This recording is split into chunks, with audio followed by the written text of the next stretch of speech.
హరి ఓం.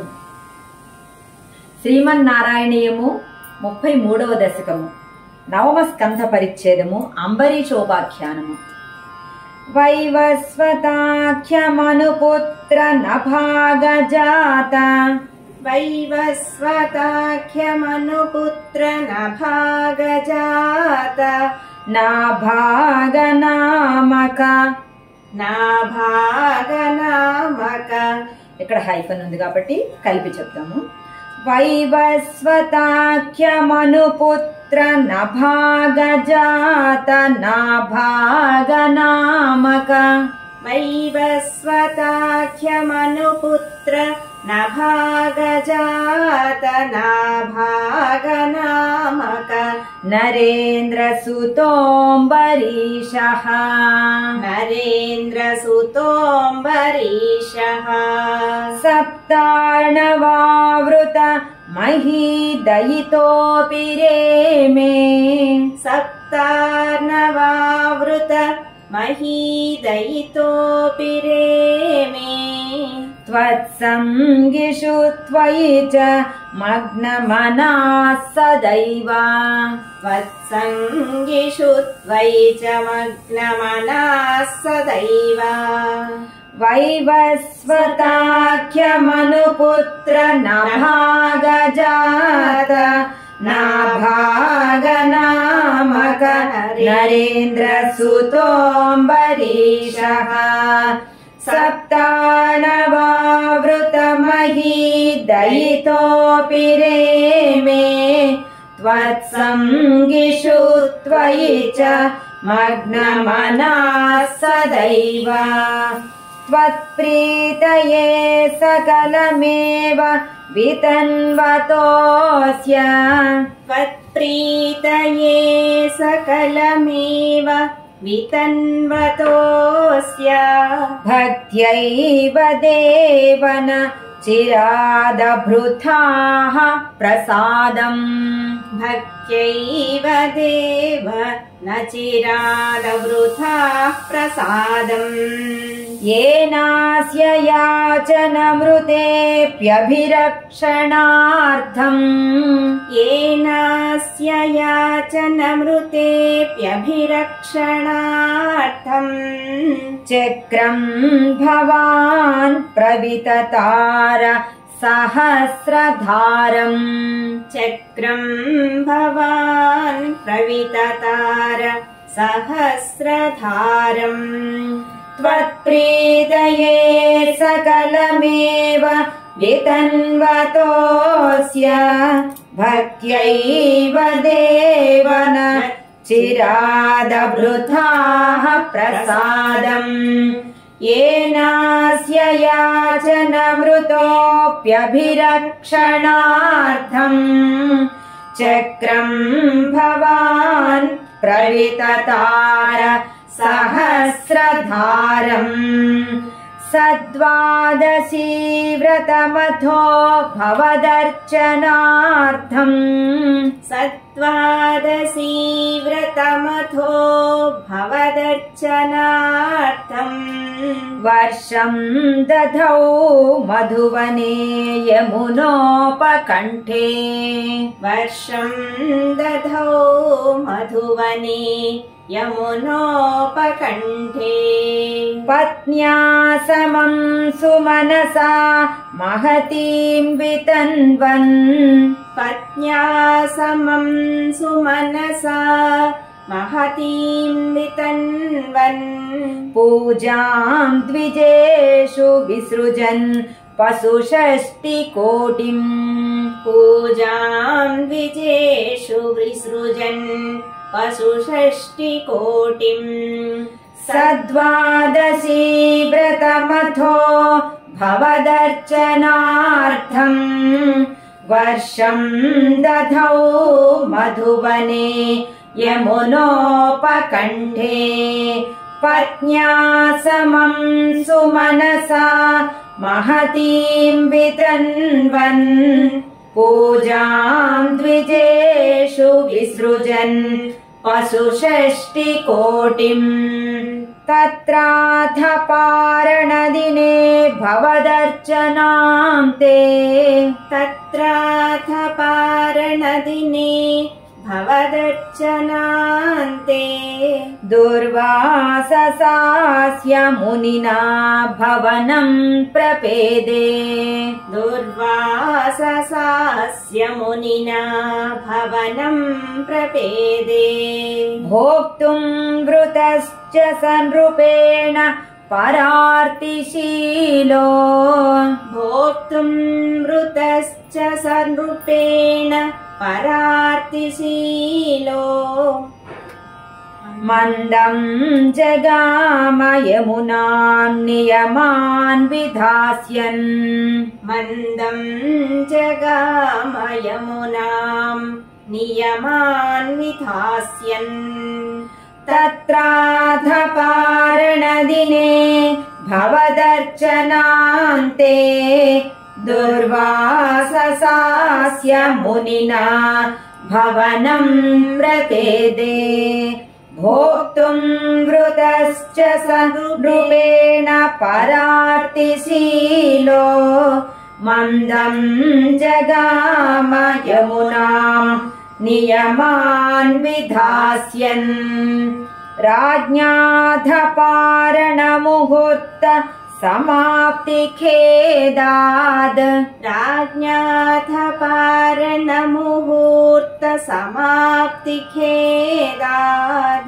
वारैव पारणमकारि भवत्परेण वारैव पारणमकारि भवत्परेण प्राप्तो मुनिस्तदथ दिव्यदृशा विजानन् प्राप्तो मुनिस्तदथ दिव्यदृशा विजानन् क्षिप्यन् क्रुधो धृतजटो विततान कृत्याम् क्षिप्यन् क्रुधो धृतजटो विततान कृत्याम् राज्ञाथ पारणमुहूर्त समाप्तिखेदाद् वारैव पारणमकारि भवत्परेण प्राप्तो मुनिस्तदथ दिव्यदृशा विजानन् क्षिप्यन् क्रुधो धृतजटो विततान कृत्याम् च तामसि धराम् भुवनं दहन्तीम् कृत्यां च तामसि धरां भुवनं दहन्तीम् अग्रेऽभिवीक्ष्य नृपतिर्नपदाच्च कम्पे अग्रेऽभिवीक्ष्य नृपतिर्नपदाच्च कम्पे त्वद्भक्तबाधमभिवीक्ष्य सुदर्शनं ते त्वद्भक्तबाधमभिवीक्ष्य सुदर्शनं ते कृत्यानलं शलभयन् मुनिमन्वधावीत् कृत्यानलं शलभयन् मुनिमन्वधावीत् कृत्यां च तामसि धराम् भुवनं दहन्तीम् अग्रेऽभिवीक्ष्य नृपतिर्नपदाच्च कम्पे त्वद्भक्तबाधमभिवीक्ष्य सुदर्शनं ते कृत्यानलं शलभयन् मुनिमन्वधावीत् धावन्न शेषभुवनेषु भिया सपश्यन् धावन्न शेषभुवनेषु भिया सपश्यन् विश्वत्र चक्रमपि ते गतवान् विरिञ्चम् विश्वत्र चक्रमपि ते गतवान् विरिञ्चम् कः कालचक्रमतिलङ्घयतीत्यपास्तः कः कालचक्रमतिलङ्घयतीत्यपास्तः शर्वं ययौ स च भवन्तमवन्दतैव सर्वं ययौ स च भवन्तमवन्दतैव धावन्न शेषभुवनेषु भिया स पश्यन् विश्वत्र चक्रमपि ते गतवान् विरिञ्चम् कः कालचक्रमतिलङ्घयतीत्यपास्तः सर्वं ययौ स च भवन्तमवन्दतैव भूयो भवन्निलयमेत्य मुनिं नमन्तम् भूयो भवन्निलयमेत्य मुनिं नमन्तम् प्रोचे भवानहमृषे ननु भक्तदासः प्रोचे भवानहमृषे ननु भक्तदासः ज्ञानं तपश्च विनयान्वितमेव मान्यम् ज्ञानं तपश्च विनयान्वितमेव मान्यम् याह्यम्बरीशपदमेव भजेति भूमन् याह्यम्बरीशपदमेव भजेति भूमन् भूयो भवन्निलयमेत्य मुनिं नमन्तम् प्रोचे भवानहमृषे ननु भक्तदासः ज्ञानं तपश्च विनयान्वितमेव मान्यम् याह्यम्बरीशपदमेव भजेति भूमन् तावत् समेत्य मुनिना स गृहीतपादो तावत् समेत्य मुनिना स गृहीतपादो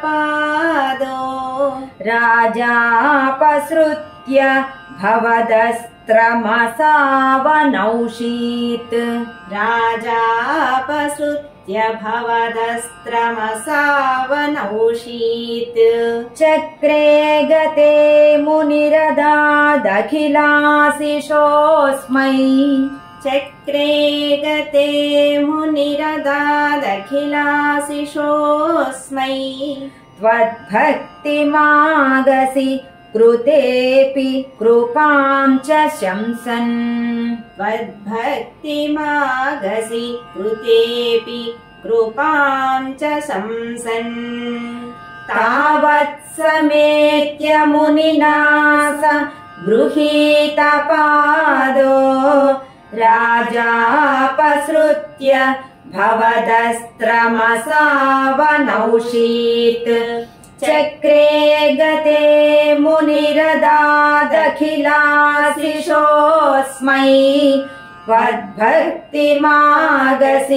कृतेऽपि कृपां च शंसन् राजा प्रतीक्ष्य मुनिमेकसमामनास्वान् राजा प्रतीक्ष्य मुनिमेकसमामनास्वान् सम्भोज्य साधु तं ऋषिं विसृजन् प्रसन्नम् सम्भोज्य साधु तं ऋषिं विसृजन् प्रसन्नम् भुक्त्वा स्वयं त्वयि ततोऽपि दृढं रतोऽभूत् भुक्त्वा स्वयं त्वयि ततोऽपि दृढं रतोऽभूत् सायुज्यमाप च समान् पवने सपायाः सायुज्यमाप च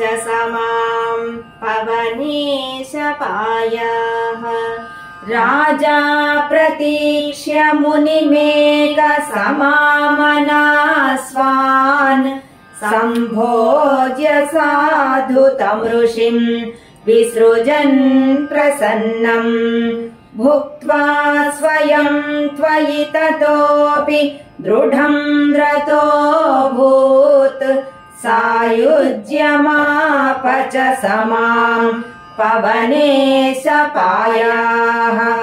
అంబరీషోపాఖ్యానము అను 33వ దశకము సమాప్తము.